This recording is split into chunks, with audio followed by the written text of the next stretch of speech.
Boosted by rising house prices, consumers are driving the UK economy to grow faster than any other developed European country. So it might be expected that the Chancellor has some good news on Wednesday when he reveals the government's budget. But the Treasury is still spending around £110 billion more than it receives in taxes per year. So when it comes to shoring up the government's books, we're only at the beginning.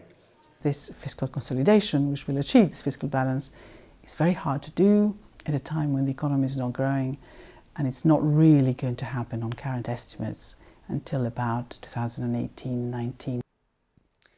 As a result of the financial crisis in late 2008, the government's finances deteriorated as spending rose and tax revenue fell.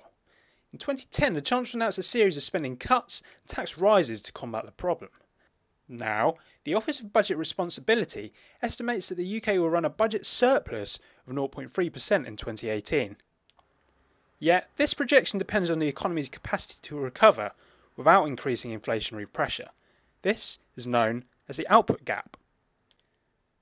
The larger the output gap, the greater potential there is for growth, the less time it will take for the government to reach its deficit target.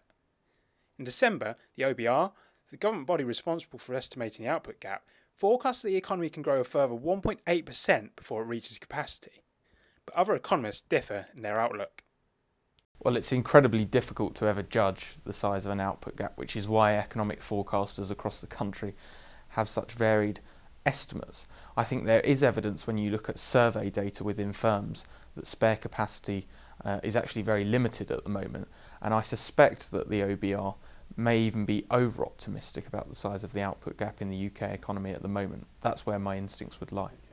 Taking the most pessimistic case, if the government wants to reach its 2018 budget surplus target, then it will have to implement further spending cuts or tax rises worth £21 billion.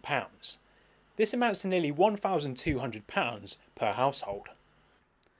Using the most optimistic 6% estimate of the output gap, the government can reverse their planned spending cuts, effectively giving away £48 billion or £2,200 per household. So are output gap forecasts a waste of time? The wide range of estimates suggests maybe so, but it will be interesting to see whether the OBR decides to rethink December's 1.8% figure and what this revision would mean for the government. Tom Davies, City News.